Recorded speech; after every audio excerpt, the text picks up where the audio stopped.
Warm welcome to this special episode of ET Government's Digital India Leadership Series. My name is Anup Verma. Today, our guest for this special episode is Dr. V. Veerappan. He is the chairperson of India Electronics and Semiconductor Association, IESA. IESA is playing a pivotal role in shaping the semiconductor industry in the country. Dr. Veerappan is also the co-founder of Resolve Semiconductor Private Limited, which ranks among the top semiconductor solutions company in the world. The topic of my conversation with Dr. Veerappan is the state of the semiconductor and electronic sectors in India and what can be done to grow these sectors and make India a hub of research and development of cutting-edge semiconductor chips and electronics products. Welcome, Dr. Veerappan. Thank you. Good morning, Anup. Very nice of you. Nice to see you. Now, my first question is, the Modi government has come up with several policies and incentives to encourage investments in the semiconductor chips and electronics product sectors. Some large investments led by companies like Tata's, Micron, TSMC, and others have already happened due to the government's various initiatives. You are the chairperson of IESA. So how does IESA see the initiatives that the government has taken in the last few years? Okay, this is a dream come true for the semiconductor and electronics industry. We started this initiative of semiconductor in 2006 when IESA started. So we were wanting basically the sector to be focused. How 1990 IT got focused, right? We have become the top IT services country in the world. So we wanted the government to focus on the semiconductor sector, which started 18 years before.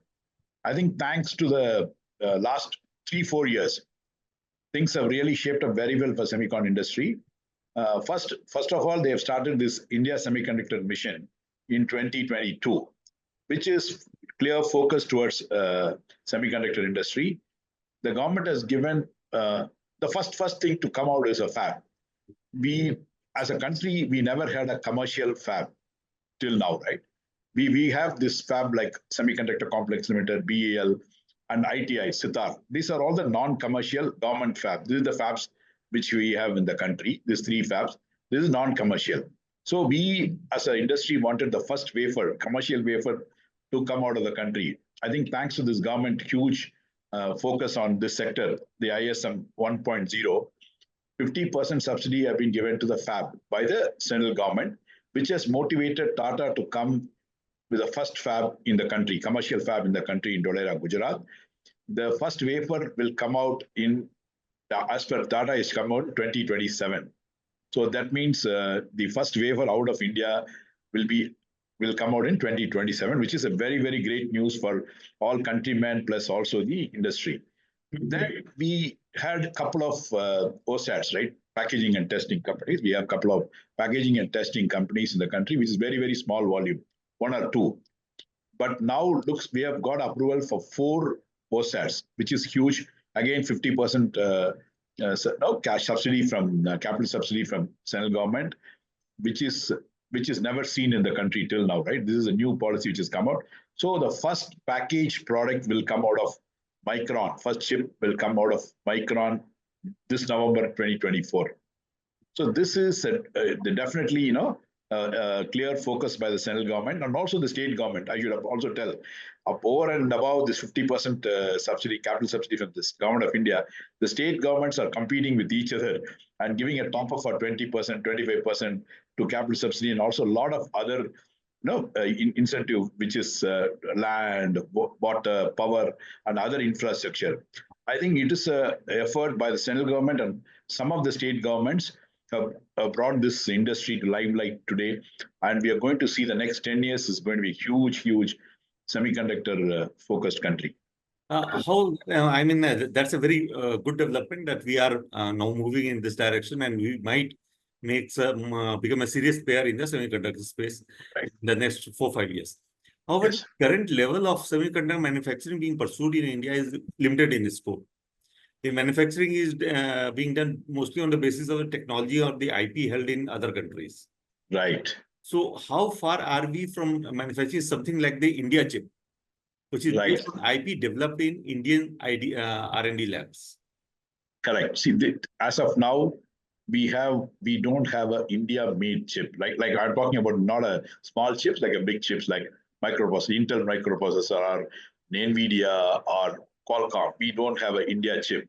I think we also told the government has started a DLI scheme earlier during ISM 1.0, design link incentive scheme to promote the startup in this industry, which is a good beginning. Now we are telling the government to focus more towards design and having an India chip and India own IP. So here the first initiative started thanks to, again, a major player like Tata, L&T in this space. So L&T has started the first semiconductor chip house in the country now. They're really getting effort and they're going to compete with the global players. And they're telling the first chip will come out in the next 18 months, India chip. So this is again one more development, like a fab in 2027. There'll be an India chip will come in maybe next year.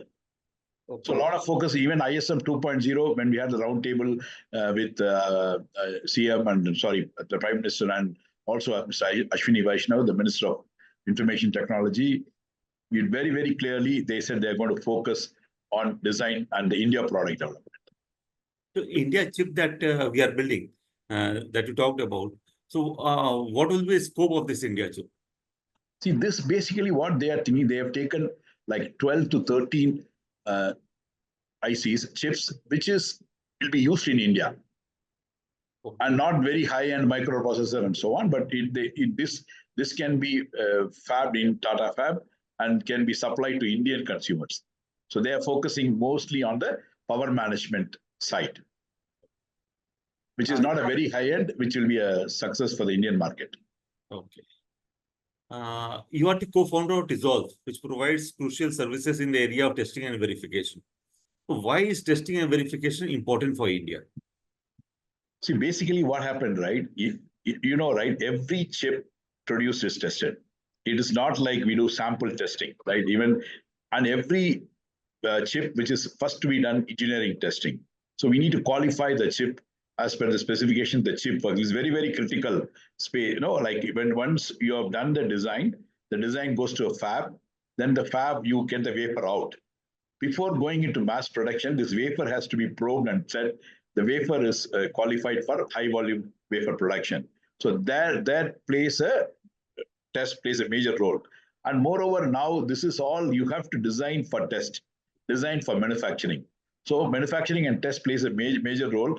So the test has to get involved in the design stage itself. And being in India, most of the design companies are in India. It's good to have a test along with the designers so that they can talk to each other and make sure the design is, after designing, there's no point then if it is not able to test it. So test and design have to work together. And that's why TESOL started in 2004 in India. When we came here, we had only about 40 test engineers in the country in 2004. Now in 2024, we have more than 5,000 test engineers in the country. That means the test has really grown very well. It's a very, very critical segment. One is the design verification, DFT, and the physical test of the chips. This is this plays a major role in yield. Yield is very, very important. No, you can produce mass, but if it is not like working properly, then it'll cost too much. So test plays a major role in manufacturing too. As the semiconductor industry grows in India, you would be, there will be huge demand for this kind of services, testing and verification services in India itself. Absolutely. What kind of growth are you looking forward to? See, TESOL is now 20 years. We have done 1,000 crores and 3,000 employees. This is an achievement, but we are a Indian registered company. And then most of the people are operating out of India. And all the customers are global customers. That means that we are providing services to all the global companies. We are sure that the OSAT, which is coming here in India, they may need the back-end engineering services. So TESOL will have definitely a major role will play with all these OSATs as a testing partner. So this industry is set to grow. Prime Minister Narendra Modi had recently said that India is producing more than 97% of the mobile phones domestically. This is a major achievement. There is no doubt about it. But it is also a fact that these mobile phones are coming from components for these mobile phones are mostly coming from the outside. Right. And we are basically doing the assembling and the packaging part. Yes. So what can be done to ensure that the components also get manufactured in India? Okay, this is an electronics very interesting part. See, post the chip side, India is very strong in EMS, electronic manufacturing services. We have all the major players like Foxconn, Flextronics, Jabil, Sanmina, and also about 60 to 70 Indian mid-size EMS companies are available in the country. So we are doing most, as Prime Minister said, we are doing almost most of the mobile phone assembly out of, I forgot about Tata. Tata Electronics is again a huge player in this market. So we do almost 35% of worldwide iPhone assembly out of India. So as you said, it is mostly assembly. That means we get these parts and then assemble it here. So on the component side, there are two. One is the PCB, the printed circuit board. We make, as a country, we make only 0.4% of the worldwide consumption of PCB manufacturing in India. So PCB is one area which the government has to focus. Then second is the components. Like 30, 40 years before, we had Indian government companies manufacturing capacitors and resistors. You would have heard of Meltron, Keltron, Elcott, Kionix. All these companies or state companies used to make capacitors and resistors those days, the passives. Now, almost 99% of the passives are getting imported components. So India has to definitely grow. The government has to make sure that we encourage the components manufacturing in the country and also PCB manufacturing in the country. So we will become like a holistic thing. It's not only the assembly. We'll also start manufacturing and we'll play a major role in that area. Another important statement that the Prime Minister had given was at the Semicon India 2024 event. He said that the nation will triple its target of electronics and semiconductor manufacturing to around 500 billion. Currently, I think it's around 130 billion. Oh, yeah, electronics is about 130, 140 billion. Yes, and semiconductor is about 30 billion. Sorry. Okay. Okay. And also create about 6 million new jobs. So what kind of support and initiatives from the government and the private sector companies do we need to achieve this target in the next 5-6 years? Okay, I will tell you, ISA is working on Viksit Bharat 2047. So this number is not 500 billion. We are talking India will be like almost the current GDP of 3.8. 3 trillion may come out of electronics itself in 2047. Yeah, 24, but he has set the target for 2029, 2030. 2030, yes. Definitely that we have to cross 400 billion plus. That's a number which the industry, even ISA made a report. So the number projected is 400 billion. 400 billion plus is the number for this industry to come in. So here, definitely, one side you are seeing manufacturing side, right? Manufacturing, a lot of focus is given. We are getting into all this fabs and OSATs and so on.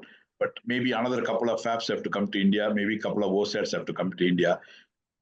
These two things, the PCB manufacturing and also the component, if we come together, then PCB component, then India chips, India IPs, all put together. I think if the government give a clear thing on ISM 2.0, which is in the offing, where the government has to focus on not only manufacturing. Manufacturing already we have done really well. We have to focus on India design component and also the PCB side. It may not be part of ISM, but government has to focus on all the three. Now, the electronic manufacturing, as you rightly said, is doing well in India. It started doing well. But there is also rise in exports, imports from of mobile phones in India. So while we are manufacturing more, we are also importing more. If you look at the Ministry of Finance data, they are spending a lot of money on electronic exports. There is no decline in the imports, sorry. On imports, there is no decline in imports. So what can be done to reduce the electronic imports? See, the consumptions are going up, obviously, right? So we don't have more and more demand is growing. More and more demand is coming. So we don't have the capacity to manufacture out of the country.